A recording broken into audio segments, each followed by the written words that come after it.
चलिए तो स्टार्ट करें हम लोग। क्या पढ़ने वाले थे आज? वर्णमाला, है ना। आरंभ कर रहे हैं हम लोग हिंदी व्याकरण, और पहला ही अध्याय क्या है हमारा? वर्णमाला।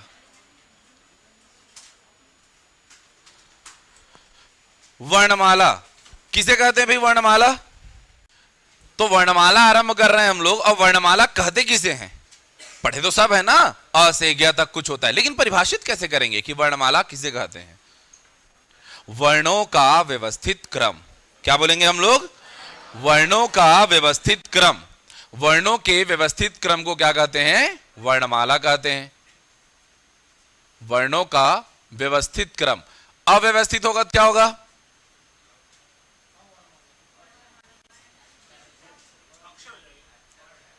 तब वो अक्षर हो जाएगा। यदि वह वर्णों का व्यवस्थित क्रम है तब है वर्णमाला, लेकिन यदि अव्यवस्थित रूप से यूं ही रहे तब हम उसे वर्णमाला कहेंगे क्या? तब हम वर्णमाला नहीं कहेंगे। तो वर्णमाला का पूरा रूप क्या होना है, स्वरूप क्या होना है, इसके बारे में हम अध्ययन करने वाले हैं यहां। अच्छा, कुछ ने कहा अक्षर हो जाएगा। वर्ण और अक्षर में क्या डिफरेंस होगा? कल थोड़ा सा मैं इस प्रश्न पर जो है आप लोग को रोका था, लेकिन उत्तर नहीं बताया था ना। आज उत्तर बताऊंगा, ठीक है? अभी ध्यान से समझेंगे। पहले हम समझते हैं, हमने कहा वर्णमाला, और यहां पर एक शब्द आया वर्णों का व्यवस्थित क्रम। तो पहला प्रश्न तो यही होता है कि आखिर वर्ण क्या होते हैं। पहला प्रश्न तो यही आ गया, वर्ण क्या होते हैं। चलो बताओ वर्ण क्या होते हैं। एक एक करके अंदर तक पूरा हम लोग तह तक जाएंगे और तब जाकर के पढ़ेंगे वर्णमाला। किन्हें कहते हैं भाई वर्ण? और एक और शब्द है हमारे पास, अक्षर भी कह रहे थे ना। अक्षर, वर्ण और अक्षर, इन दोनों में अंतर भी समझ में आ जाएगा, और ये होते क्या है ये भी समझ में आ जाएगा। वर्ण और अक्षर समझिएगा। भाषा की सबसे छोटी इकाई होती है ध्वनि। भाषा की सबसे छोटी इकाई क्या है? ध्वनि। और उसी ध्वनि के लिखित रूप को कहते हैं क्या? वर्ण कहते हैं। वर्ण किसे कहेंगे हम? ध्वनि के लिखित रूप को। ध्वनि के लिखित रूप को वर्ण कहते हैं। अब ये ध्वनि का लिखित रूप है, और ये क्या है? ये न्यूनतम इकाई है। ये सबसे छोटी इकाई है भाषा की लिखित रूप में। लिखित रूप में भाषा की सबसे छोटी इकाई कौन है? वर्ण है। अर्थात इसका खंड नहीं किया जा सकता। इसका खंड नहीं किया जा सकता। खंड नहीं किया जा सकता मतलब खंड नहीं किया जा सकता। अब इन सभी बातों को एक साथ पढ़ करके देखते हैं। क्या क्या लिखा हमने? हमने लिखा कि न्यूनतम इकाई ना करके कहना चाहिए न्यूनतम लिखित इकाई। न्यूनतम लिखित इकाई, अब यह ज्यादा उचित लग रहा है। देखो, वर्ण क्या है? ध्वनि के लिखित रूप को ही हम क्या कहते हैं? वर्ण कहते हैं। ऐसा हम कह सकते हैं। अब ध्वनि कौन है? ध्वनि के बारे में हमने क्या देखा? ध्वनि क्या है? तो ध्वनि भाषा की सबसे छोटी, ध्वनि क्या है? भाषा की सबसे छोटी इकाई है। ये लो, ध्वनि को भी परिभाषित कर देते हैं हम। यह है भाषा की सबसे छोटी इकाई। भाषा की सबसे छोटी इकाई। कई बार इसी प्रकार के प्रश्न आपके एग्जाम में आते हैं, सीधे सीधे बहुत छोटे छोटे प्रश्न आते हैं कि भाषा की सबसे छोटी इकाई क्या है। क्या बताओगे आप? भाषा की सबसे छोटी इकाई क्या है? ध्वनि है। अब इसी भाषा की सबसे छोटी लिखित इकाई, भाषा की सबसे छोटी लिखित इकाई क्या है? वर्ण है। भाषा की सबसे छोटी लिखित इकाई क्या है? वर्ण है। वर्ण को हम और परिभाषित कर सकते हैं क्या? कि इसका खंड नहीं किया जा सकता। इसका खंड नहीं किया जा सकता। अब मैं कुछ यहां पर लिखता हूं, आप बताना कि ये वर्ण है कि नहीं। बताओ जरा, ये वर्ण है क्या? हां कि ना? ठीक, बहुत बढ़िया। ये है क्या? आ। जब भी मैं एक ध्वनि निकालता हूं, भाषा की सबसे छोटी इकाई क्या है? ध्वनि। अब मैं ध्वनि कह रहा हूं अ, आ, या मैं कह देता हूं क। मैं कह दूं क्या? क। अब बताओ ये वर्ण है कि नहीं है? हाँ कि ना? कुछ आया हाँ, कुछ आया ना। अब यहीं से समझना, यहीं से हम लोग अक्षर शब्द को समझेंगे। अक्षर क्या है? यदि मैं क कहता हूं तो क को प्रोनाउंसिएट करने के लिए, क को उच्चारित करने के लिए वास्तव में यहां पर दो चीजें हैं। एक तो क का हलंत वाला रूप अर्थात व्यंजन, और इसमें जुड़ा हुआ है अ।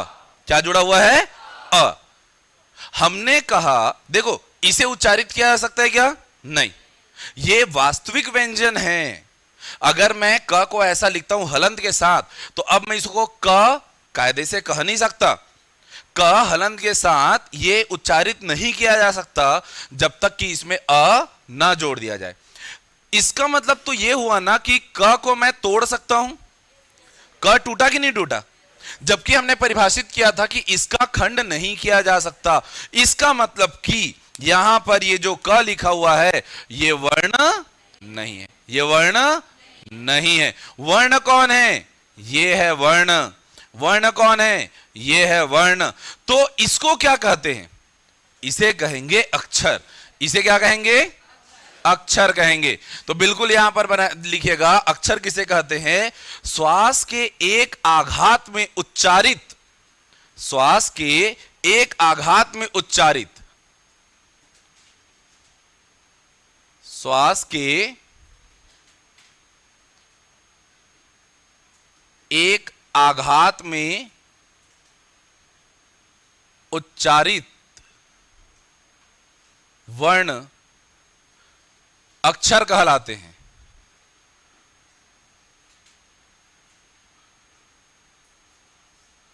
जिसको एक श्वास में हम लोग कह ले। जैसे यदि मैं क के बाद में बोलूंगा कम, अगर मैं क म दो बोल रहा हूं तो फिलहाल अब वो अक्षर नहीं है, अब वो बनने लगा है क्या? शब्द बनने लगा है। क्या बनने लगा है? वो शब्द बनने लगा है। ठीक है, अब वो क्या बनने लगा? शब्द।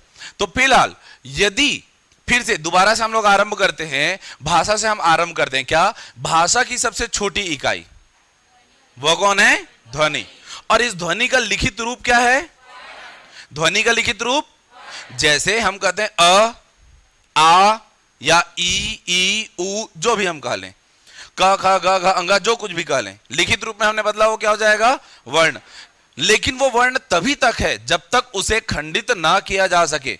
यदि वह खंडित होने योग्य है तो इसका मतलब उसमें दो वर्ण होंगे और वो मिल करके क्या बना? अक्षर। अगर अब अक्षर को मुझे डिफाइन करना हो तो मैं कहूंगा श्वास के एक आघात में उच्चारित वर्ण अक्षर कहलाते हैं। जिसमें कौन शामिल है? इसमें स्वर भी शामिल है और स्वर सहित व्यंजन भी शामिल है। इस बार मैं कहूंगा स्वर सहित व्यंजन। और इस बात से आप सभी वाकिफ हो गए हैं कि क्या कहना चाहते हैं हम? ठीक है, तो यदि इनको पूछेगा अ क्या है, तो अ एक वर्ण भी है और अ एक अक्षर भी है। अ एक वर्ण भी है और अ एक अक्षर भी है। इसमें किसी को कोई डाउट, कोई समस्या? अब वर्ण और अक्षर में भेद कर लेंगे हम, हाँ कि ना? हम ध्वनि को समझ चुके हैं, लेकिन एक बात और है। क्या? मैंने कहा ये भाषा की सबसे छोटी इकाई है। पहला प्रश्न तो यही है कि भाषा क्या है? भाषा किसे कहेंगे? भाषा कहते किसे हैं? देखो, हम कल भी इस बारे में चर्चा कर रहे थे कि यदि हमको हिंदी व्याकरण पढ़ना है, हिंदी एक भाषा है और भाषा का मूल उद्देश्य क्या है? विचारों का आदान प्रदान। क्या है मूल उद्देश्य? विचारों का आदान प्रदान। और विचारों के आदान प्रदान के लिए हम कई माध्यम का प्रयोग कर सकते हैं। वह सांकेतिक भाषा हो सकती है, वह लिखित भाषा हो सकती है, यह मौखिक भाषा हो सकती है, कई प्रकार के हो सकते हैं। सांकेतिक जैसे आपको जरूरी नहीं है ना कि वहां पर एक क्या है सफेद कपड़ा पहना हुआ एक ट्रैफिक वाले भैया खड़े रहें और वो आपको बोलेंगे नहीं नहीं साहब अभी रुकना है। रेड लाइट जला दिए, संकेत आप समझ चुके हैं कि अब आपको क्या करना है? रुकना है। सांकेतिक भाषा। कई बार आप बोल करके अपनी बात बताते हैं, कई बार आप लिख करके अपनी बात बताते हैं। फिलहाल हमारे बीच कैसा संकेत का प्रयोग हो रहा है? हम अभी लिखित और पठ्य, साथ ही साथ मौखिक और श्रव्य दोनों ही प्रकार की भाषा का प्रयोग कर रहे हैं। तो लिखना और जो मैं लिखा हुआ उसको आप पढ़ रहे हैं, या जो मैं कह रहा हूं, बोल रहा हूं, उसे आप सुन रहे हैं। तो भाषा क्या है? विचारों के आदान प्रदान का माध्यम। केवल फिलहाल के लिए इतना ही समझेंगे। आगे चल के हम भाषा की परिभाषा, बोली की परिभाषा, विभाषा क्या है, उपभाषा क्या है, या परिनिश्चित भाषा क्या है, राष्ट्रभाषा क्या है, राजभाषा क्या है, मानक भाषा क्या है, इन सभी चीजों के बारे में बाद में डिटेल में चर्चा करेंगे जब हम पढ़ेंगे भाषा का उद्भव और विकास। फिलहाल के लिए हम समझते हैं भाषा है क्या? तो भाषा है विचारों के आदान प्रदान करने का माध्यम, और आदान प्रदान होता है कई माध्यमों से, कई तरीकों से। या तो वह लिखित और पठ्य होगा, या तो वह क्या होगा? मौखिक और श्रव्य होगा, कंठ्य और श्रव्य होगा। अभी फिलहाल हम कह रहे हैं कंठ्य श्रव्य, कंठ्य श्रव्य। यहां क्या है? लिखित पठ्य, लिखित और पठ्य। यही है क्या? भाषा। और इस भाषा के लिखित रूप को, भाषा को जब हम लिखते हैं, उसको एक स्वरूप देते हैं, उसे ही कहते हैं क्या? लिपि। उसे क्या कहते हैं? जैसे हिंदी भाषा की लिपि कौन है? हिंदी भाषा की लिपि देवनागरी। ठीक है बात? तो इन बातों को हमको समझना है। हिंदी भाषा की लिपि क्या है? देवनागरी। ठीक है? तो भाषा और लिपि की परिभाषा लिखने की, लिखवाने की आवश्यकता पड़ेगी क्या? हाँ कि ना? नहीं ना? ठीक है, समझिए चीजों को, आगे चल के हम इसको देखेंगे। चलिए, तो हमने भाषा को समझा, भाषा में हमने क्या है? लिपि को समझा, ध्वनि, वर्ण, अक्षर सब कुछ समझ चुके हैं हम लोग। तो अब आते हैं हमारे गर्मा गर्म नए मुद्दे पर कि आखिर ये वर्ण तो समझ चुके हैं, तो वर्णमाला में किस किस प्रकार की चीजें होती हैं? वर्णमाला में होते क्या क्या हैं? वर्णमाला में सभी को पता है दो चीजें हैं वर्णमाला में। क्या क्या है? दो चीज वर्णमाला में, दो चीजें क्या क्या है भाई? स्वर और, शाबाश, स्वर और व्यंजन, दो ही चीज तो पढ़ना है, बस खत्म कहानी। वर्णमाला क्या क्या होता है इसमें? एक होते हैं क्या? स्वर, और दूसरे होते हैं क्या? व्यंजन। कितने होते हैं?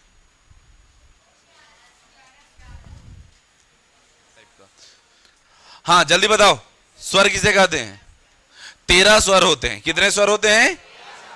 13 स्वर होते हैं। मैडम बता रही हैं स्वर की संख्या कितनी है भाई? 13। किसी और को कोई बोलना है इसमें कुछ? अच्छा, कुछ लोग बता रहे हैं कि 11 होते हैं। शाबाश, और बोलते जाओ, शाबाश। क्या 12? अब बोलते जाओ का मतलब तुम लोग 1 2 3 सब बोल दोगे क्या जी? व्यंजन कितने होते बताओ? अच्छा, वर्णमाला में, हिंदी वर्णमाला में कुल कितने वर्ण हैं? चलो ये बताओ। अच्छा चलो ठीक है, हमको ये पता है कि ये होते हैं, टोटल कितने होते हैं? 52 होते हैं। अब सब जो कुछ भी बताओगे ऐड करके 52 होना चाहिए। चलो बताओ तो।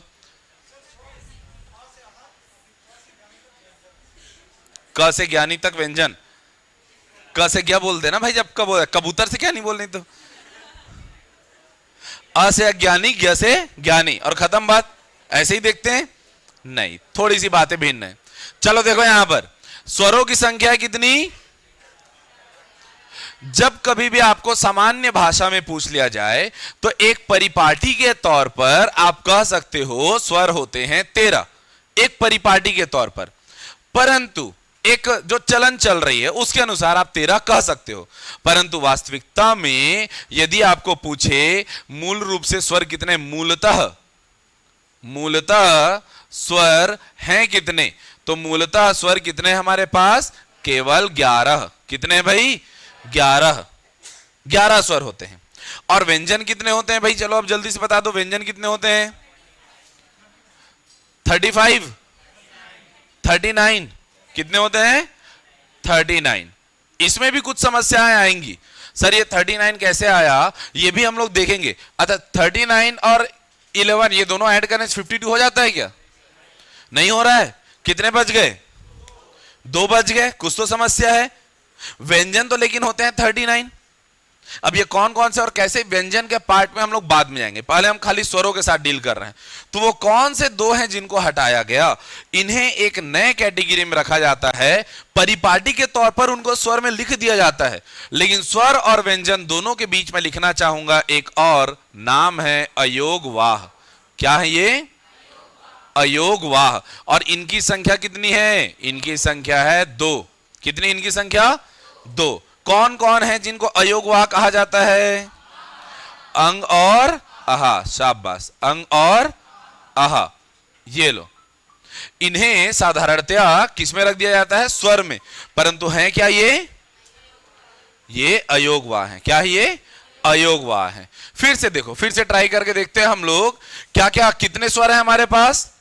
परिपाटी के तौर पर 13 कह दिया जाता है स्वर, और व्यंजन कह दिया जाता है 39। ठीक है, लेकिन मूलतः स्वर कितने हैं? कोई कहे तो क्या बोलोगे? 11। कौन दो को हमने हटाया? क्यों हटाया देखेंगे, बताएंगे क्यों हटाया, वो बताएंगे। ठीक है, फिर व्यंजन कितने हैं हमने कहा? व्यंजन कितने हैं? 39। अब इनको एक नया शब्द कहा गया है, अयोगवाह। इस अयोगवाह को समझने के लिए वास्तव में हमें समझना होगा कि स्वर क्या है और व्यंजन क्या है। पहले हम समझ लेते हैं स्वर क्या है और व्यंजन क्या है। स्वर किन्हें कहेंगे?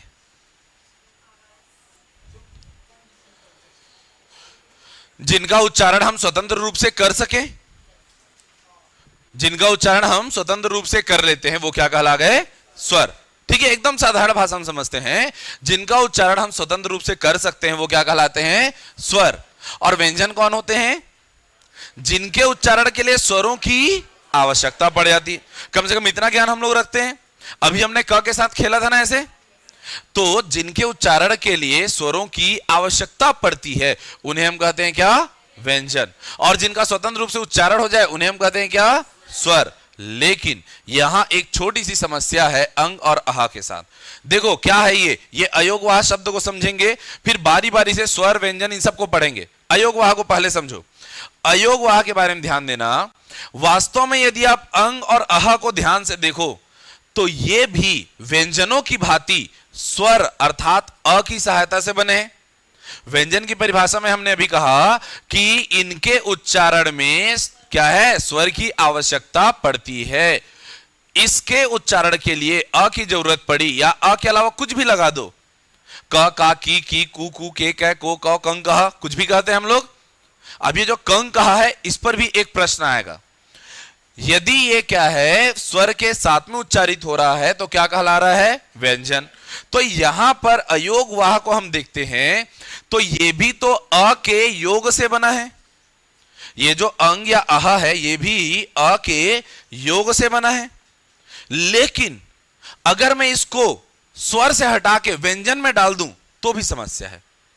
मैं इसे स्वर के ग्रुप से हटा दिया, क्यों? क्योंकि इसके प्रोनाउंसिएशन में क्या यूज हो रहा है भाई? अ यूज हो रहा है। इसको बनने के लिए अ की जरूरत पड़ रही है। अब अगर मैं इसको उठा के व्यंजन वाले ग्रुप में डाल देता हूं तो प्रॉब्लम क्या है?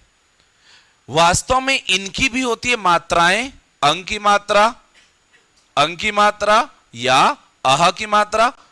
तो ये वास्तव में व्यंजन को उच्चारित करने के लिए ये भी इसका अर्थ वहन करने के लिए तैयार खड़े हैं। जैसे यदि आप क के साथ में लगा देते हो अंग की मात्रा तब बन जाता है क्या? ये कंग बन जाता है ना? क्या बोले? कंगना। लो चलो ठीक है, कंगना ही बना लो, जो बनाना है बना लो। यदि इस तरीके की स्थिति आती है, यदि इस तरीके की स्थिति आती है तो यहां हम देखते हैं कि अंग व्यंजन का अर्थ भी वहन कर रहे हैं स्वरों की भांति। जिस प्रकार से बाकी 11 स्वर क्या करते हैं? व्यंजन का अर्थ वहन करते हैं, व्यंजन को एक स्वरूप प्रदान करते हैं, वैसे ही अंग और आहा भी इसको स्वरूप प्रदान कर रहे हैं। अब न इसको व्यंजन में रख पा रहे हैं न हम स्वर में रख पा रहे हैं। यही कारण है कि हमने एक नया ग्रुप निकाला, अ के योग से बने परंतु व्यंजन का अर्थ वहन करने वाले दोनों को हम कहते हैं अयोगवाह। क्या कहते हैं इनको? अयोगवाह। समझ में आई बात? लेकिन चूंकि एक परिपाटी चली आ रही है तो प्राचीन काल से हम इनको स्वरों की भांति क्या करते हैं? महसूस कर रहे होते हैं। क्यों अयोगवाह? समझ में आया? ये नहीं कि कल को आपको मेंस में कभी परिभाषा है अयोगवाह क्या है और वहां जाके लिखोगे अंग और आह को अयोगवाह कहते हैं। ये नहीं लिख करके आना। ऐसे वर्ण जो अ के योग से बने हैं परंतु व्यंजन का अर्थ भी वहन करते हैं वे कहलाते हैं अयोगवाह। कौन कौन है उदाहरण? बोल दो जोर से। अंग और आहा, ये अयोगवाह है। अब आरंभ करते हैं हम लोग किसको पढ़ना, स्वर और व्यंजन को। कंफ्यूजन क्लियर है पूरा? किसी किसी को इस 39 को लेकर के समस्या हो रही होगी दिमाग में, मैं समझ सकता हूं, लेकिन अभी बारी बारी से जाएंगे, व्यंजन तक पहुंचेंगे। पहला टॉपिक हमारा, हाँ पहुंचेंगे, अभी स्वर को और डिटेल में बताने दो मुझे, सजाती विजाति तक मैं जाऊंगा, तब ओ औ के बारे में बताऊंगा कि वो क्या है। तो यहां हम देखते हैं कि ये क्या हो गया, स्वर और व्यंजन। वर्ण के बारे में हमको समझ में आ गया, वर्णमाला समझ में आएगा। वर्णमाला में कितने हमारे पास वर्ण हैं, टोटल 52, 52 है। और 52 जो है, 52 में से मूलतः कितने को स्वर कहते हैं हम लोग, 11। अयोगवाह कितने हैं, 2। व्यंजन कितने हैं, ठीक है बात। तो इससे पहले कि हम अयोगवाह को प्रयोग करना चालू करें, इनके अनुस्वर, ये कहां बिंदु कहां चंद्र बिंदु, ये सब बताना चालू करूं, हम एकदम आरंभ से आरंभ करते हैं, जिसका नाम क्या है, स्वर। ठीक है, फिर से अयोगवाह के इन सभी कंडीशंस के बारे में मैं डिस्कस करूंगा आपके लिए, कि कहां पर बिंदु लगाना है, कहां चंद्र बिंदु लगाना है, इनके बारे में भी चर्चा करेंगे। ठीक है, अयोगवाह टॉपिक बाद में डालना, पहले समझाने के लिए मैंने यूं ही आपको समझा दिया। टॉपिक डालिएगा स्वर, टॉपिक डालिए क्या, स्वर। और स्वरों को पढ़ते हैं, स्वरों को समझते हैं। जिनका उच्चारण स्वतंत्र रूप से हो सके वे क्या हैं, स्वर। जिनका उच्चारण स्वतंत्र रूप से हो सके वे हैं स्वर। चलो फिर लिख दो स्वर कौन कौन है, जानते समझते तो सभी हैं आप लोग। जिनका उच्चारण स्वतंत्र रूप से हो सके वे क्या हैं, स्वर। तो स्वर लिखते चलें, चलो बताओ तो कौन कौन स्वर, मैं भूल गया जी, आप लोग बताओ। नहीं, थोड़े दिन बाद में मैं भी लिखवाऊंगा, तो उसी स्पीड में बोलना। चलो बोलते जाओ, क्या क्या है, अ, आ।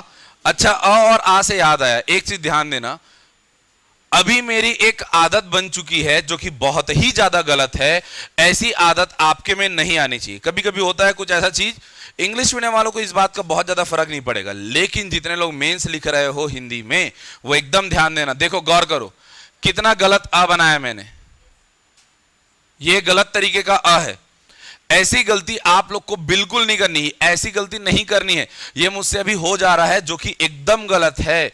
ऐसी गलती नहीं करनी है। अ कैसे बनना है, हमेशा ऐसा याद रखिएगा। जब भी आप मेंस लिखेंगे, कुछ हैबिट होते हैं हमारे, एकदम स्टाइलिश तरीके से हम क्या करेंगे, हम आपकी बात नहीं सुनेंगे गुरुजी।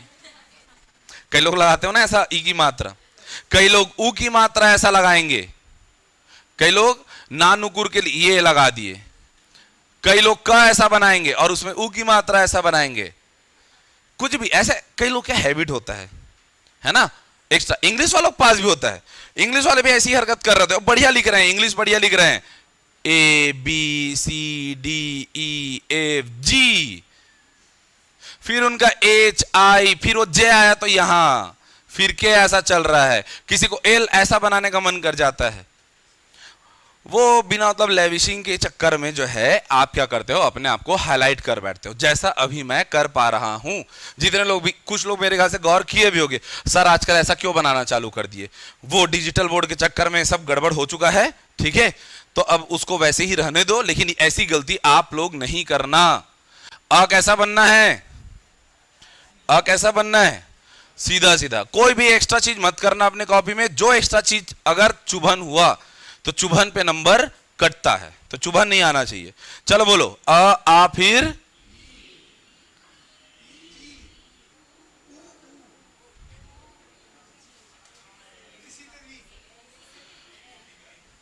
से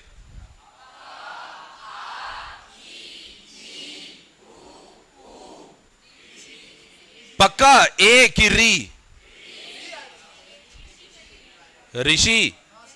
चलो फिर ए ये ऐसी आएगा कि दो बार आएगा, एक बार कि दो बार, अच्छा फिर ओ, फिर आओ, ओ के बाद आओ। और हम सबको पता है इनके मात्राओं के बारे में। अ की मात्रा बताओ, अ की मात्रा क्या होती है, स्वरों की तो मात्राएं होती हैं। कैसी बाकी बाकी बातें कर रहे हो तुम लोग? अ की मात्रा नहीं होती।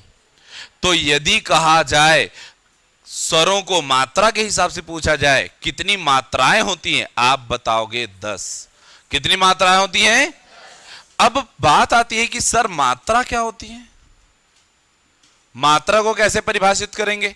मात्रा की संख्या तो बता दिए भाई साहब की 10 होती है। मात्रा को परिभाषित कैसे करेंगे? क्या होती है मात्राएं? ये तो हम लोग लिख दिए अ से लेकर के अ तक। अच्छा, इनकी मात्राएं कैसी होती हैं? कहीं पर अगर कुछ गलत बन जाए तो बताना। अ की मात्रा नहीं होती है हमने कहा। फिर आ की मात्रा, छोटे ई की मात्रा, ठीक है, और बड़े ई की मात्रा इधर से, पक्का ऐसी है ना? ठीक। फिर ऊ की मात्रा इधर, पक्का। बड़े ऊ की मात्रा, ऋषि की मात्रा, पक्का। ए की मात्रा और ए की मात्रा, ओ की मात्रा और अ की मात्रा, बस इतना ही है ना? ठीक है। यहां पर आप देखो कुछ मात्राएं हैं जो सिरोरेखा के नीचे है हमेशा। जैसे सिरोरेखा के नीचे वाली मात्रा कौन है? आ। सिरोरेखा के नीचे वाली मात्रा कौन है? ऊ, ऊ और री। सिरोरेखा के ऊपर, सिरोरेखा समझते हैं ना हम लोग, ये वाली रेखा सिरोरेखा। और इसीलिए मैं हिंदी में आपको कहूं कि ब्लैंक वाली कॉपी नहीं बनाना है, सबको क्या लिखना, अभी सब लाइन वाली कॉपी में लिखेंगे, ठीक है। तो सिरोरेखा के ऊपर लगती है मात्राएं। अब स्पष्ट रूप से जब हमें पता है कि ई की मात्रा इस डंडी से होकर के गुजरती है, फिर भी हम लोग कई बार कॉपी में कुछ अलग तरीके से लिखते हैं। कई लोग की आदत होती है, वो लिखते हैं उसने कहा कि। ये कौन सी ई की मात्रा हुई? ये तो समझ से बाहर है। तो ऐसी ऐसी बहुत सारे ऐसे नमूने मिलेंगे धीरे धीरे से। ये हिंदी इसीलिए मैं अभी पढ़ा रहा हूं आपको। अभी मेंस लिखना जब चालू करोगे तो उसके बाद में ऐसी गलतियां आपके कॉपी में नहीं दिखनी चाहिए, ठीक है बात। तो ये क्या है, हमारे पास कुछ मात्राएं। प्रश्न उठता है कि मात्रा होती क्या है? व्यंजनों के विभिन्न रूप को एक अर्थ प्रदान करने के लिए जब स्वर एक विशिष्ट रूप में प्रयुक्त होती हैं, उस विशिष्ट रूप को कहा जाता है मात्रा। क्या कहा जाता है? मात्रा। क्या कहा मैंने? व्यंजनों के अलग अलग रूप को, व्यंजनों के विभिन्न रूप को अर्थ प्रदान करने के लिए स्वर जिस रूप में प्रयुक्त होती हैं, वे रूप क्या कहलाते हैं? मात्रा। इसीलिए आप इसमें लिख सकते हो क्या? 12 खड़ी। कैसे लिखते हो? जैसे क का रूप, क का एक विशेष रूप, यहां पर क के साथ अ लगा हुआ है, क्या बोलेंगे हम लोग? क। और क का एक नया रूप आया का। क को इस का वाला रूप को देने के लिए आ की मात्रा लगी। आ जो है इसके साथ किस रूप में जुड़ रहा है? इस रूप में जुड़ रहा है। सीधे सीधे यदि मैं व्यंजन क उठाऊं और इसमें अ को जोड़ूं, क्या मिला मुझे? क। लेकिन यदि मैं इस क में आ को उठा करके रखता हूं तो आ अपने जिस स्वरूप में यहां आया है उसके इस स्वरूप को ही तो मात्रा कहते हैं ना। यदि मैं इस क में ई को जोड़ता हूं तो मैं इसको ऐसा तो नहीं लिखूंगा कई। क्या लिखूंगा मैं इसको? इसके साथ में मैं लिख दूंगा इसे की, ऐसा लिखूंगा ना। व्यंजन के एक नए स्वरूप को लाने के लिए स्वर का जो रूप उपयोग हो रहा है उस रूप को क्या कहते हैं हम? मात्रा कहते हैं। क्या कहते हैं हम? मात्रा।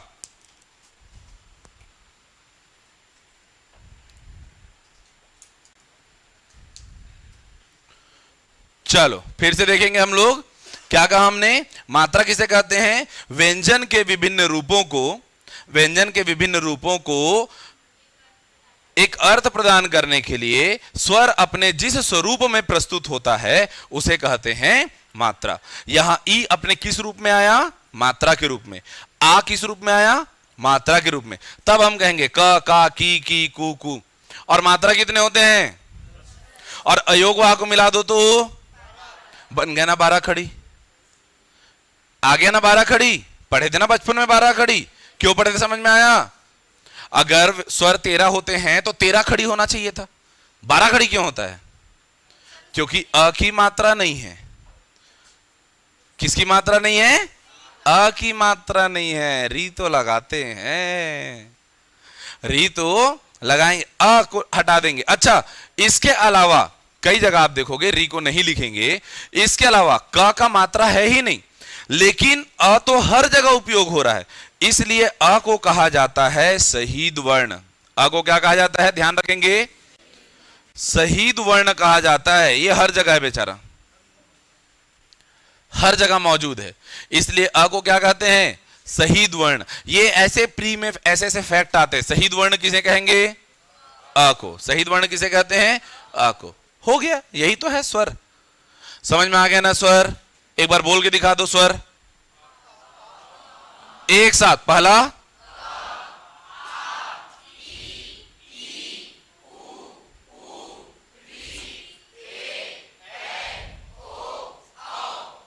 सब कुछ तो ठीक ठाक लग रहा है मुझे, एक बार ये बोल के दिखा दो क्या लिखा है? फिर से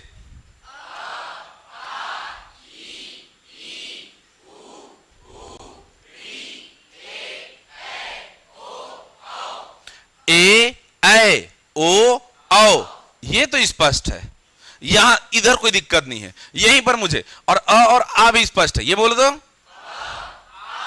इधर भी कोई दिक्कत नहीं है। यहां से लेकर यहां तक एक बार मुझे अच्छे सुनाओ।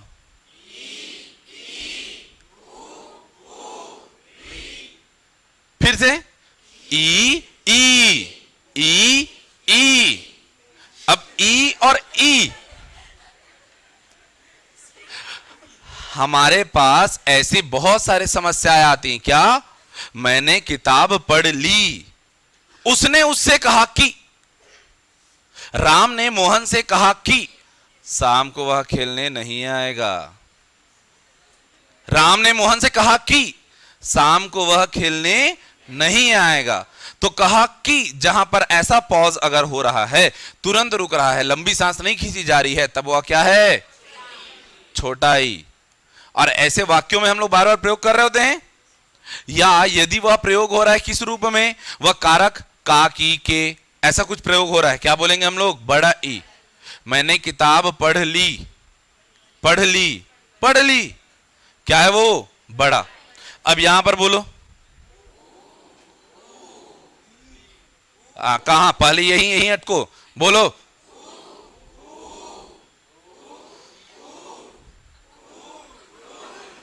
हाँ, लग रहा है बच्चों का खेल। ये बच्चों के खेल में कैसे फंसते हैं ये समझना। थोड़ी देर में पूछूंगा कि इसका उच्चारण स्थल क्या है। ये पढ़ने की बात नहीं, आपके अंदर से कहां से, गले से कहां से आवाज आ रही है, ये कौन से मुखर बिंदु से आपकी आवाज आ रही है, ये मैं पूछने वाला हूं। चलो बताओ कहां से? ये ऊ ऊ ऊ ऊ। दोनों बातों में काफी अंतर है। अब तुम कुल कहते हो या कुल कहते हो? कुल और कूल, कुल और कूल, दोनों बातों में अंतर है ना?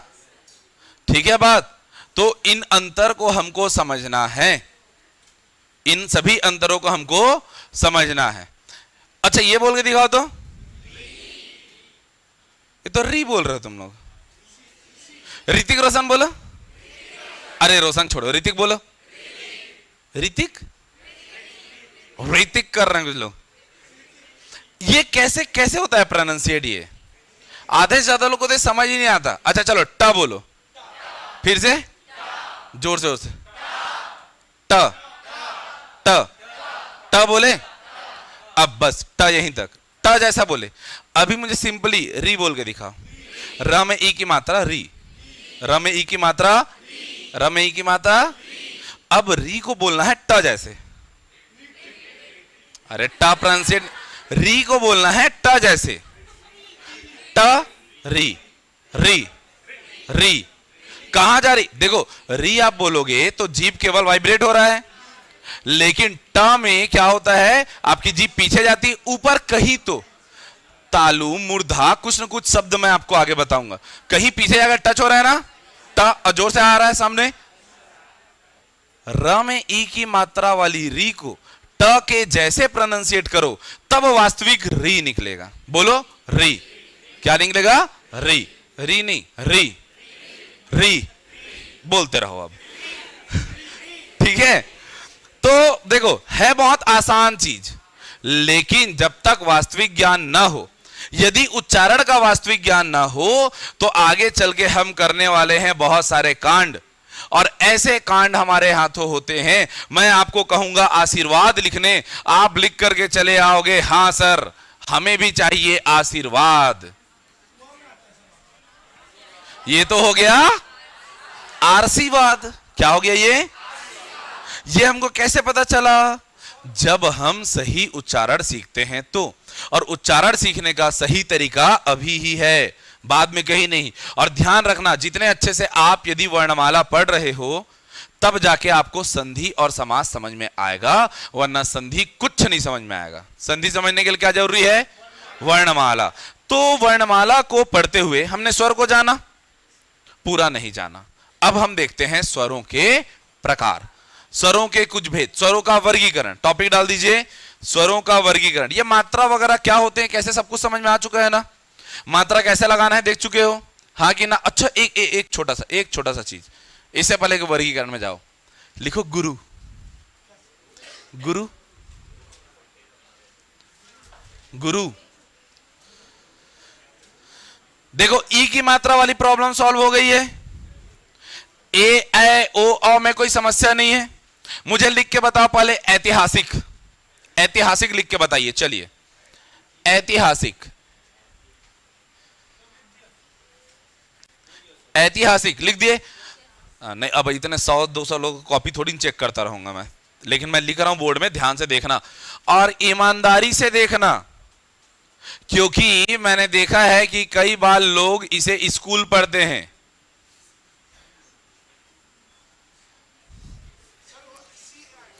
हाँ, पता है ना, लेकिन फ्लो में हमसे ऐसा हो जाता है। यदि ये बड़े से एक क्या है, बड़े से निबंध लेखन में अगर कोई ऐसा लिख दिया जाए तो हम स्कूल समझ के आगे बढ़ जाते हैं। ऐसा नहीं करना है। ये दोनों ही, अरे ये भी गलत लिखा हुआ है। चलो देखो यहां पर ऐतिहासिक कितने लोगों ने सही लिखा है, देखते हैं।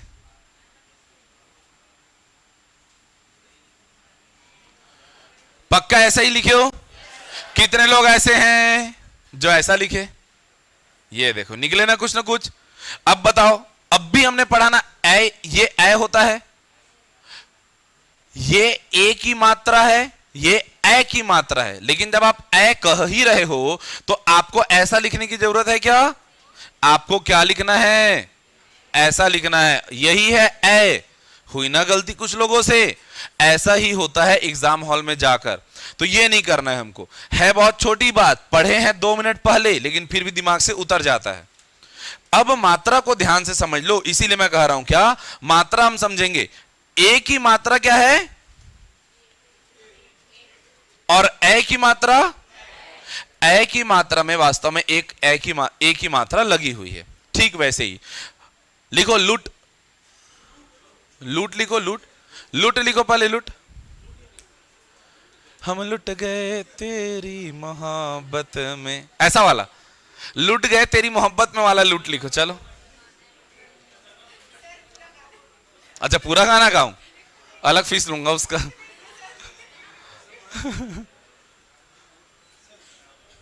बड़ा वो होगा छोटा वो होगा? क्या होगा? छोटा वो, पक्का?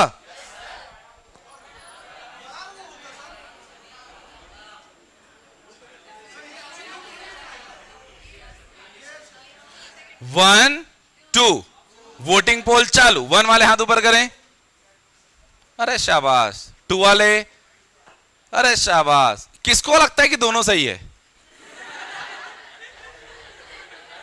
भयानक हंसे यार तुम लोग।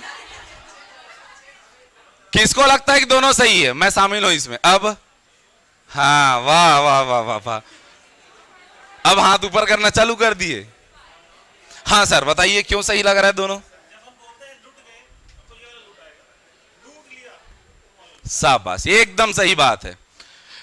लूट का मतलब खुद लुट जाना, इसीलिए वो बोलता है हम लुट गए तेरी मोहब्बत में। अरे वो खुद से लुटा है, वो मर रहा था उस लड़की के चक्कर में। समझिए बातों को। लेकिन यदि वो गाना गाए हमें तो लूट लिया, समझिए बातों को। यदि कोई उसे लूट ले लूट, चोरी डकैती वाली लूट, तब क्या है वो बड़ा हो। और ये खुद से लुट जाता है कोई, तब क्या है वो छोटा हो। दोनों सही है, समझ में आई बात, हाँ कि ना। अब चोरी, लूट, डकैती ये सब डिफाइन नहीं होगा अभी फिलहाल। अंतर है चोरी और लूट में, क्या अंतर है भाई?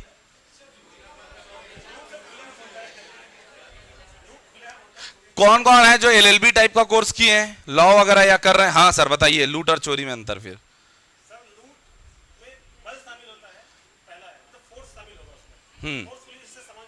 हाँ ठीक। और डकैती, ठीक। चलो समझ लो चोरी क्या है। चोरी मतलब किसी का कोई सामान वहां पर रखा हुआ है, या जा करके पीठ पीछे कुछ क्या कर लेना, वारदात को कंप्लीट करना, अंजाम देना, वो क्या है चोरी।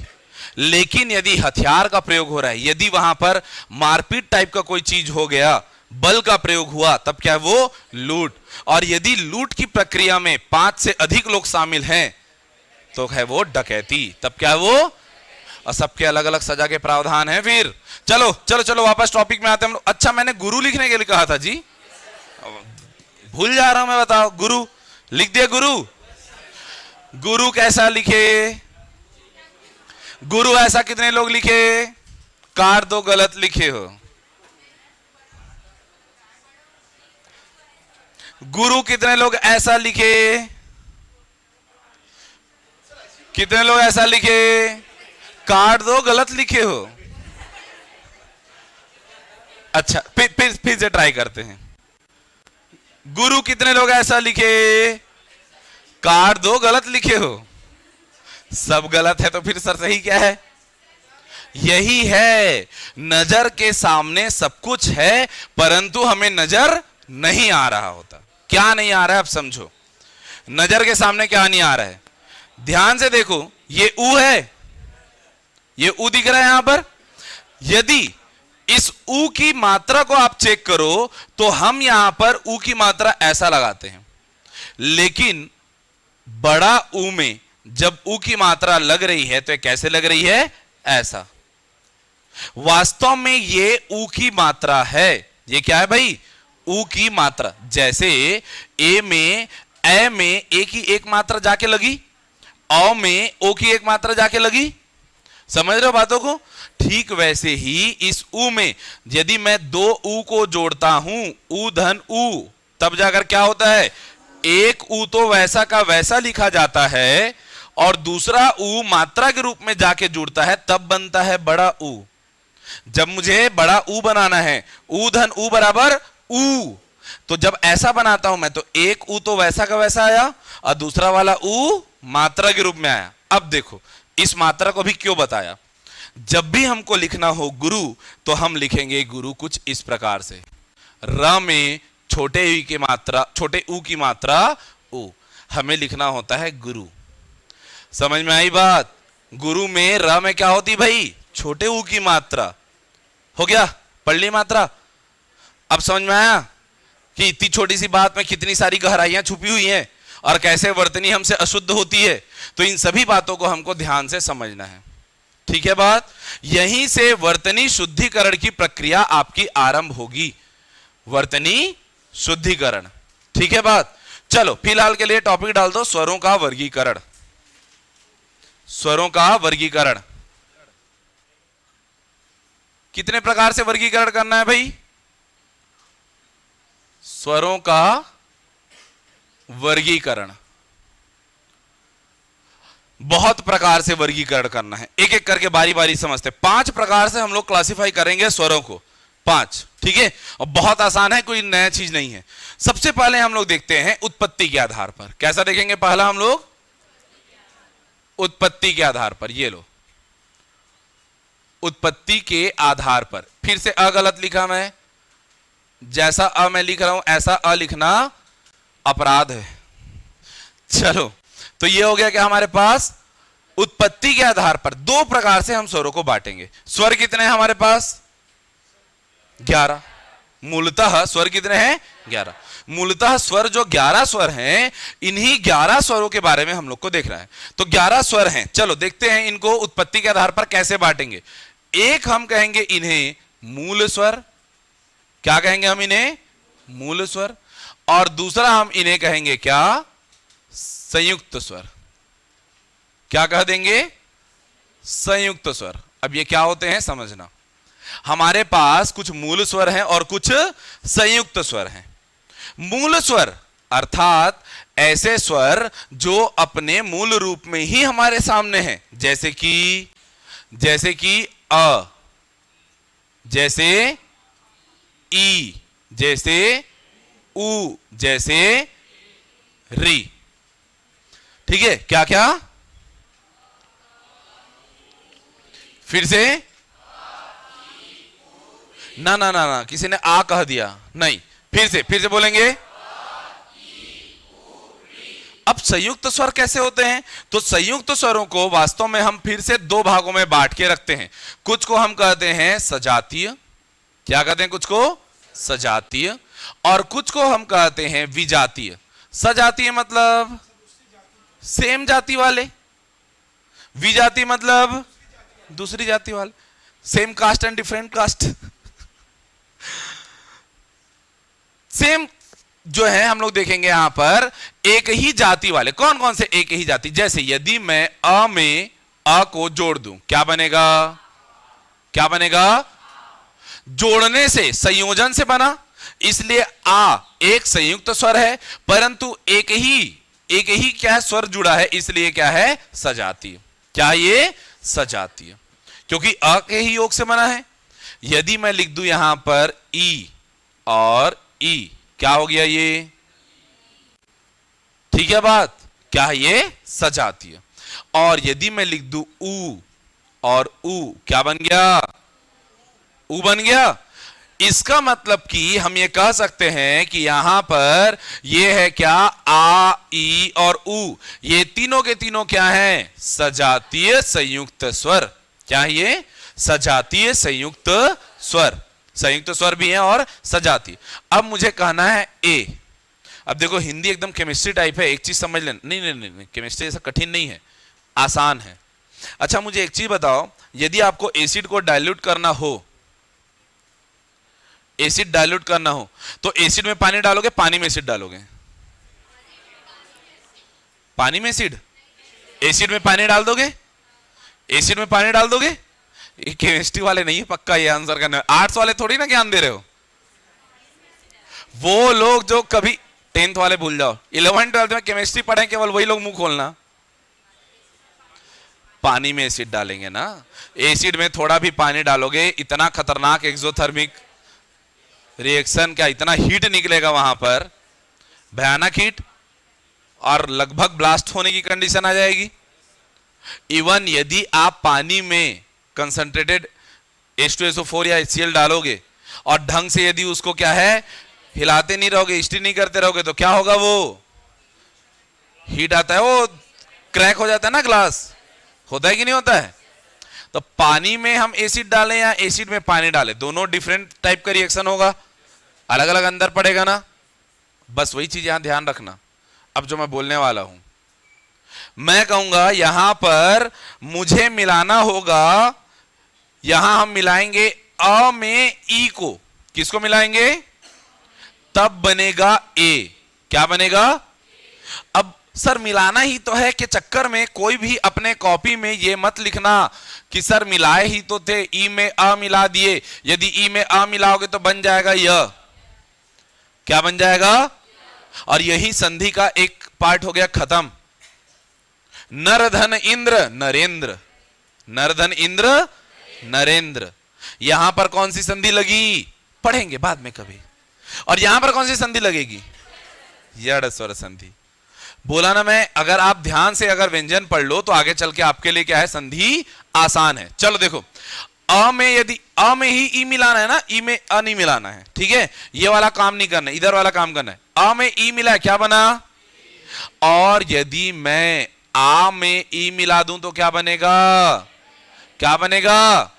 ए। क्या बन गया ना? ए। कोई तो यस बोल के बताते, फिर बताता मैं। क्या बन गया? ए। अ में ई मिला है और आ में ई मिला है, और क्या होगा यदि मैं अ में ए मिला दूं? तो क्या हो जाएगा यदि मैं अ में ए मिला दूं? क्या होगा? जल्दी बोलो। ओ हो जाएगा। सोचो कि कितनी कम क्षमता है हमारी सोचने की। फिर से चलो एक बार फिर से मजाक उड़ाने के लिए तैयार हो जाओ। अ में ई मिलाए, अ में आ मिलाए, अ में अ मिलाए आ। अब देखना ना, एक चीज बताता हूं तुमको। आ और ई वाला कॉम्बिनेशन ना, आ और ई वाला कॉम्बिनेशन देखो। आ का मतलब क्या है? अ धन ई, ठीक है। और अ और ए वाला को देखना, ये क्या है? अ। ए का क्या मतलब होता है? अधन। अब दोनों का मतलब तो एक ही है ना, हां कि ना? आप आ में ई मिलाओगे तो क्या आएगा? ए। क्या आ रहा है? ए। आ का मतलब क्या है? अधन ई मतलब ए। और यदि मैं अ में ए मिला दूं तो, अरे तो ए में भी तो वही कॉम्बिनेशन आ रहा है, मतलब क्या ही बनेगा यहां पर?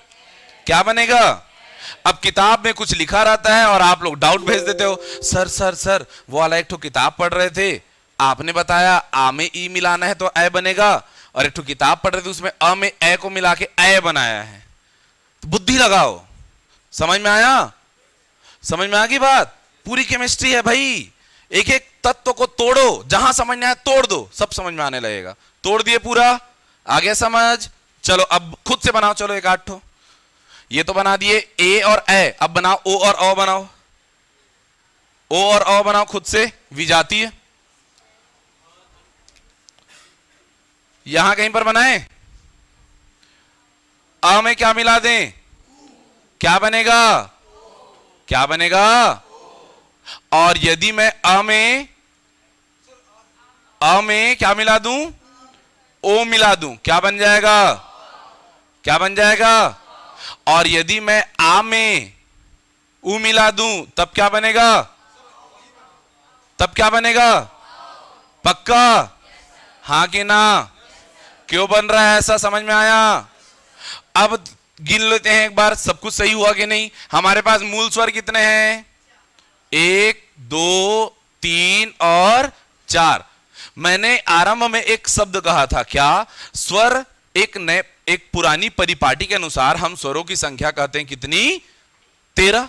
पुरानी परिपाटी के अनुसार मूलतः स्वर कितने होते हैं? मूल स्वर कितने होते हैं? मूलतः स्वर कितने होते हैं?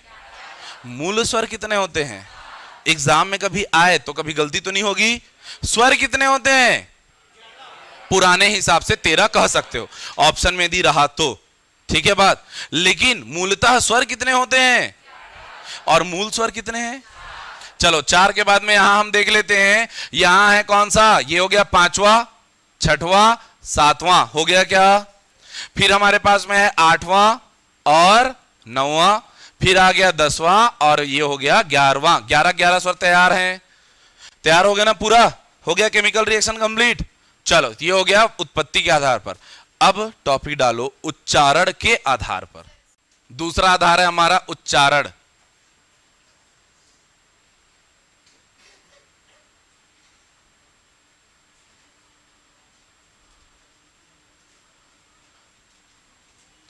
देखो उच्चारण या तो होगा छोटा लघु, या तो होगा दीर्घ, या तो होगा लघु, या तो होगा दीर्घ, या तो कम या तो ज्यादा। इसको हम लोग कहते हैं एकमात्रिक, द्वैमात्रिक। क्या कहते हैं? एकमात्रिक, द्वैमात्रिक। एक और है तीसरा वाला, वो हम लोग देखेंगे थोड़ा सा रुक के, ठीक है। पहले हम लोग देखते हैं क्या क्या हमने कहा। ये जो है उच्चारण के आधार पर या मात्रा के आधार पर हम इसका पहला हिस्सा कह देते हैं क्या? एक मात्रिक। क्या कह देते हैं हम लोग? एक मात्रिक। या इसी को कह देते हैं लघु स्वर, या इसी को कह देते हैं ह्रस्व स्वर। ह्रस्व स्वर बोल के बताओ जरा। हस्व नहीं, ह्रस्व। ह्रस्व।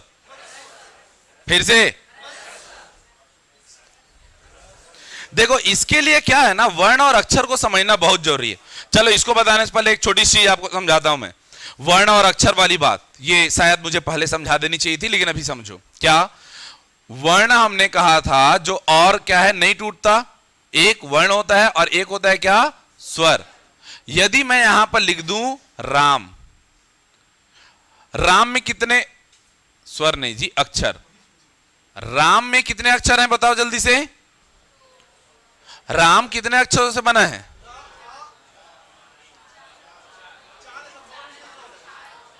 राम 4 अक्षरों से बना है। तो कितने वर्णों से बना है। राम का यदि मुझे वर्ण विच्छेद करना हो, मैं नहीं सिखाया वर्ण विच्छेद करना, लेकिन मुझे उम्मीद है कि आप करते होगे थोड़ा थोड़ा सा। क्या, र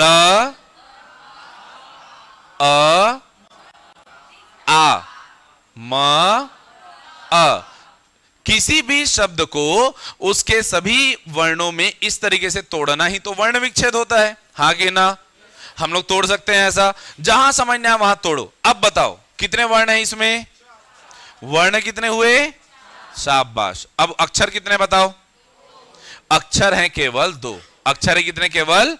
समझ में आई बात, हाँ कि ना। ऐसा वर्ण विच्छेद बार बार वर्ण विच्छेद कर करके देखना है। अब मुझे ह्रस्व का वर्ण विच्छेद करके बताइए, ह्रस्व का वर्ण विच्छेद करके बताइए जल्दी से।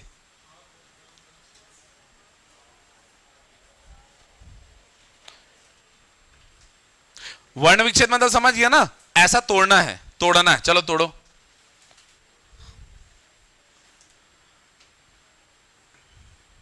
कठिन काम हो गया क्या, बहुत आसान है, कर लिया ना, बहुत बढ़िया। जो इसको सही से तोड़ेगा उसके लिए चॉकलेट, लेकिन ईमानदारी चाहिए, मैं आके चेक नहीं कर पाऊंगा, बगल वाले चेक कर लेना जी मेरे चॉकलेट जाने से पहले। कर लिए सर, ठीक, दिखाइए तो आपका देख ही सकता हूं। यहां बच गया मेरा चॉकलेट।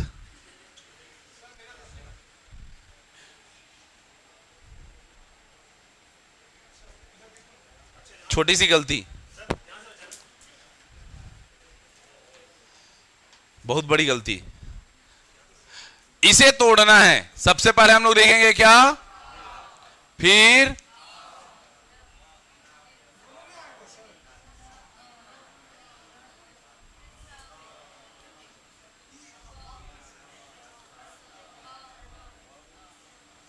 कितने लोग ऐसा लिखे थे,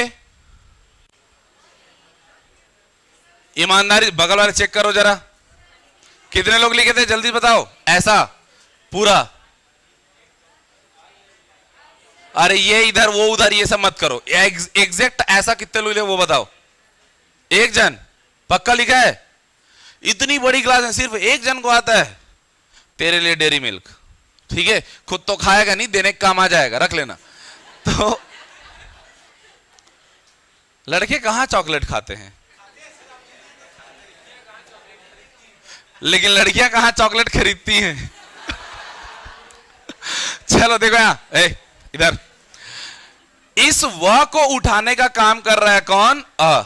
व्यंजन के साथ में स्वर लगा होता है, ये स के साथ कोई भी क्या है, स्वर नहीं है, इसलिए तो ये आधा है। और इस र को उठाया है अ ने, और ह यहां है आधा। हमें महसूस होता है कि र आधा है, ह पूरा है, परंतु ये एकदम गलत बात है। इसे आपको हस्व हस्व नहीं करना है, ह्रस्व करना है। क्या बोलना है, ह्रस्व। ये सभी उच्चारण को समझना है, ह्रस्व। ये वैसा ही है जैसे आप गलती से ब्राह्मण ब्राह्मण करते रहते हो, होता है ब्राह्मण। क्या होता है, ब्राह्मण। ये कॉन्सेप्ट अभी यही छोड़ देते हैं, ये अगले अध्याय में व्यंजन में हम लोग पढ़ेंगे। ये ऐसा क्यों है, ये अगले चैप्टर में हम लोग पढ़ने वाले, मतलब इसी चैप्टर के अगले हिस्से में पढ़ने वाले हैं। ये यहीं पर कौतूहल का विषय बने रहने दो। फिलहाल हम पढ़ रहे हैं क्या, उच्चारण के आधार पर एक मात्रिक और या उसी कहेंगे लघु या ह्रस्व। बोल के बताओ, अरे फिर ह्रस्व ह्रस्व,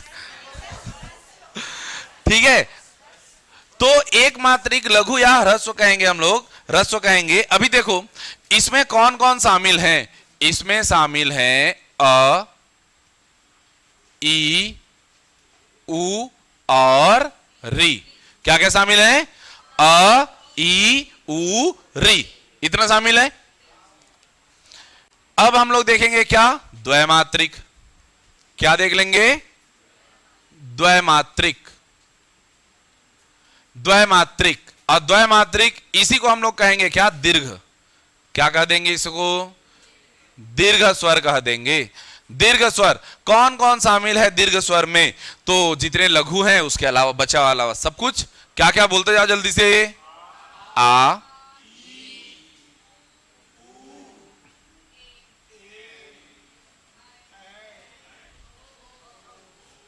जोर से,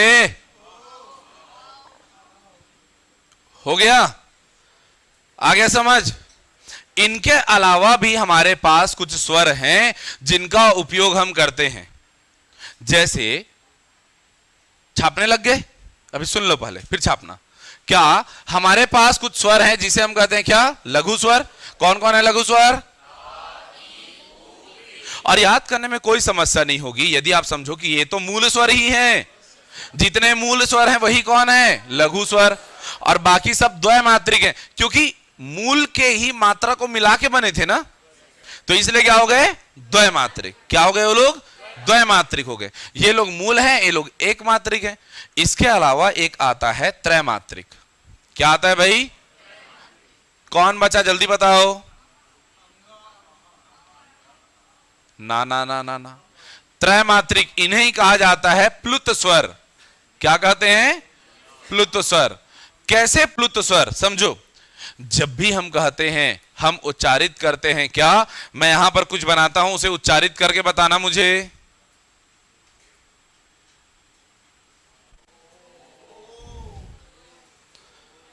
ओम नहीं बोल देते, क्या बोले, ओम। क्या बोलते हैं हम लोग, ओम, है ना। जब हम किसी को पुकार रहे होते हैं तो कैसे पुकारते हैं, ओम बोलते रहते पुकारते वक्त तभी। हाँ चलो तुम्हारे लेंगे, एकदम कॉमन लेंगे, अबे, अरे, ऐसा चिल्लाते हैं ना। तो वहां पर क्या आती है भाई, एक त्रैमात्रिक, एक ध्वनि आती है जो जिसको आप लंबा खींचते हो। एक ध्वनि आती है जिसको आप लंबा खींचते हो, है ना। चिंटू पिंटू टाइप नाम रहता है, चिंटू, तेरी मम्मी बुला रही है, तो जो जोर से चिल्लाए, ऊ की मात्रा जोर से चिल्लाए ना। यहां पर क्या है, त्रैमात्रिक। कृष्ण जी जब यशोदा माता के साथ बैठे हैं, यशोदा मैया डंडा लगा रही है कि क्यों रे कन्हैया, जा जाके क्या कर रहा है तू, माखन चोरी करे खा रहा है, मारे जा रही है। तब कृष्ण जी क्या बोलते हैं कि मैया मोरी मैं नहीं माखन खायो। अब मारते मारते मैया ही रोने लग गई। कौन रोने लग गई, मैया। अब उसके बाद में कृष्ण जी बदल दिए बात को, गले लग गए, हाँ अब मैया तू मत रो। अब फिर क्या बोलेंगे कि मैया मोरी मैंने ही माखन खायो, है ना। तो जब भी हम कहते क्या, मैया या बोले कन्हैया, हम जब भी क्या करें, हम जब भी ओम भी यदि हम कहते हैं और यहां पर ओ के बाद में यदि हम क्या करते हैं भाई, इसे क्या करते हैं, खींचते हैं, प्लुत, तब क्या लगता है वहां पर, त्रैमात्रिक। क्या लगता है वहां पर, त्रैमात्रिक। या कुछ भी हम लोग कह लें, जो कुछ भी, जैसे अस्तोमा सदगमय, इसमें भी सुने होगे तुम लोग, अस्तोमा, है ना। तो जब भी आप इस तरीके के सुनते हैं और वहां पर ऐसा कुछ आपको निशान दिखा, मतलब समझ जाओ ये क्या है, त्रैमात्रिक। क्या ये, त्रैमात्रिक। समझ में आई बात, हाँ कि ना, ठीक है।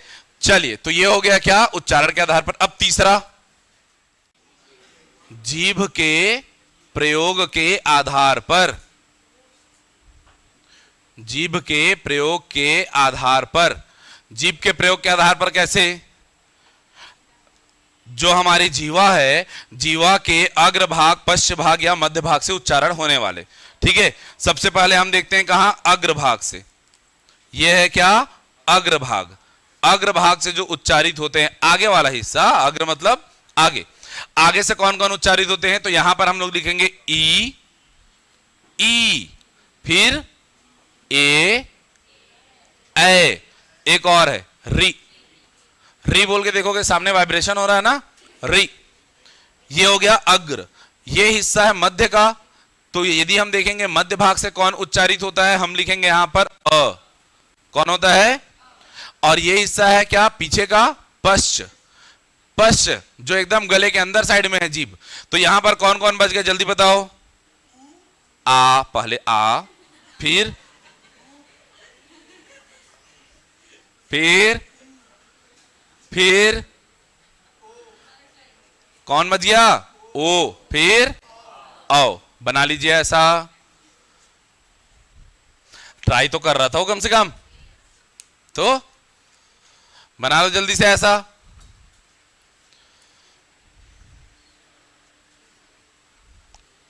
एक लिखेंगे ठीक ऐसा ही ओष्ठ की आकृति के आधार पर।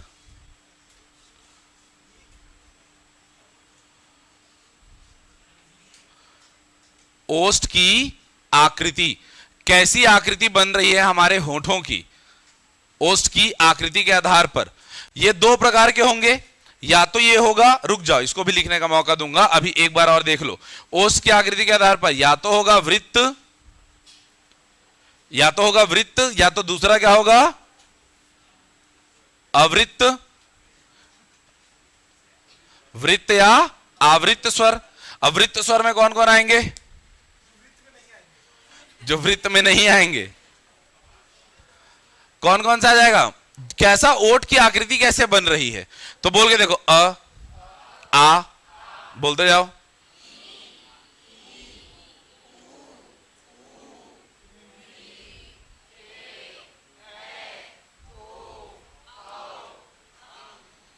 हो गया? पूरा पूरा पूरा कायनात सो जाएगा जितना तुम लोग उच्चारण कर। जोर से करो।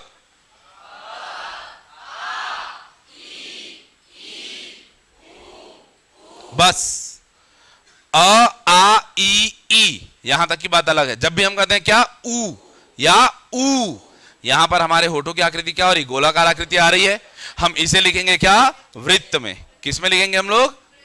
तो लिख दो फिर ऊ और ऊ, और फिर इसके बाद में बोलेंगे क्या? ऊ के बाद री, फिर ए, फिर बोलेंगे आया फिर से गोल, तो लिख दो क्या यहां पर? ओ, आओ। और इसके अलावा जितना कुछ बचा वो सब क्या है? वृत्त नहीं है। पांचवा लिखेंगे मुख के खुलने की स्थिति के आधार पर। मुख के खुलने की स्थिति के आधार पर। अब मुख के खुलने की स्थिति के आधार पर कैसे कहेंगे हम लोग? इसको हम लोग डिवाइड करते हैं चार टाइप से। ठीक है, कितने टाइप से डिवाइड करते हैं इस पर? चार। एक हम कहते हैं क्या? संवृत्त। अब देखो मैं वृत्त नहीं कह रहा हूं, मैं कह रहा हूं संवृत्त। दूसरा हम कहेंगे यहां पर अर्ध संवृत्त।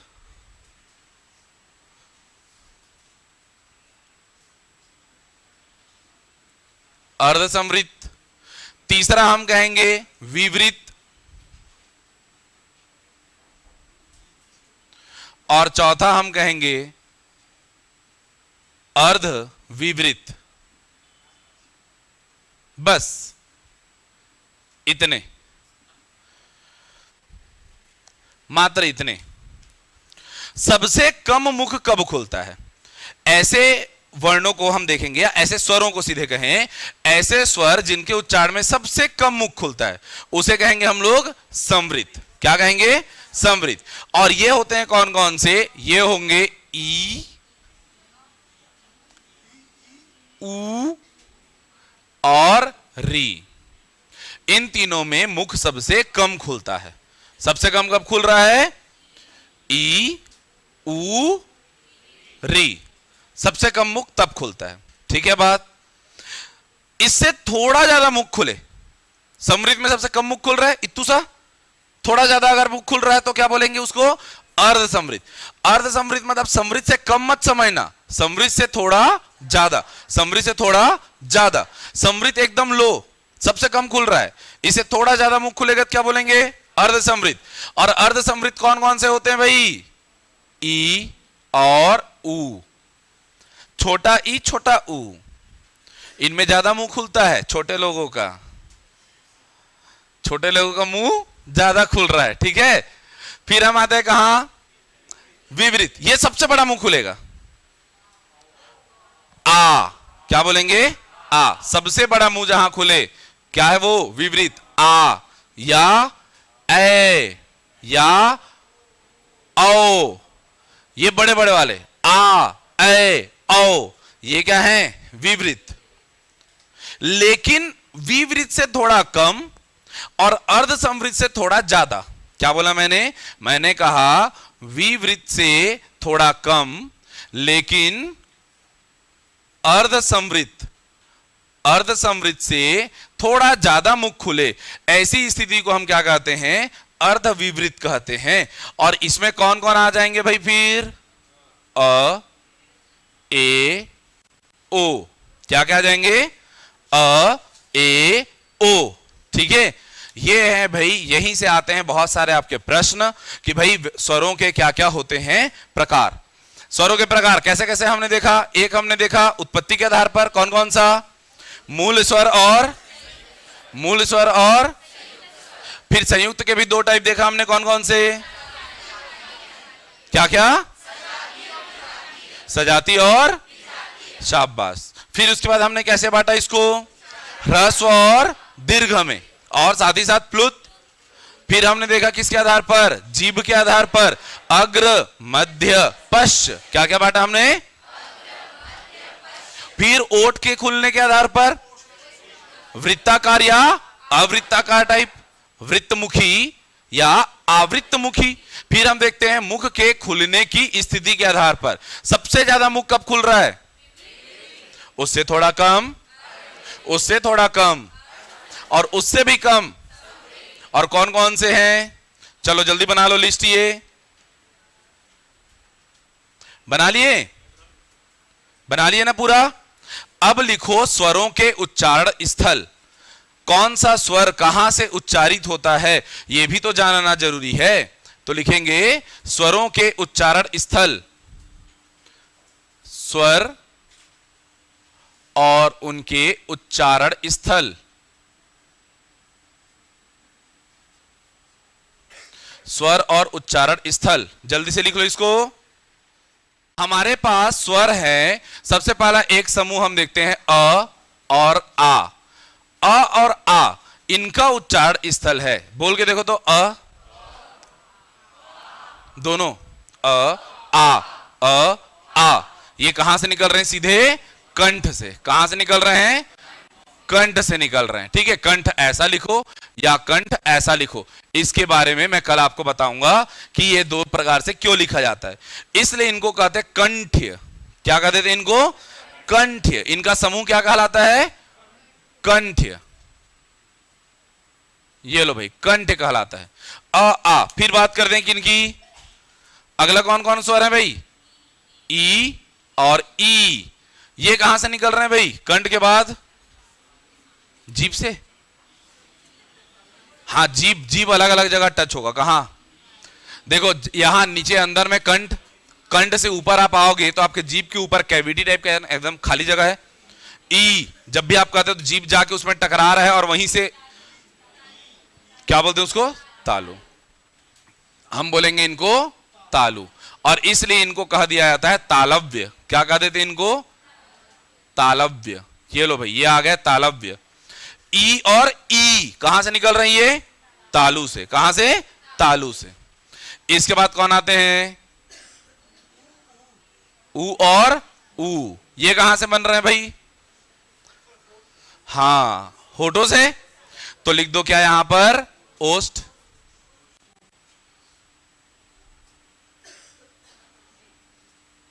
ओष्ठ्य।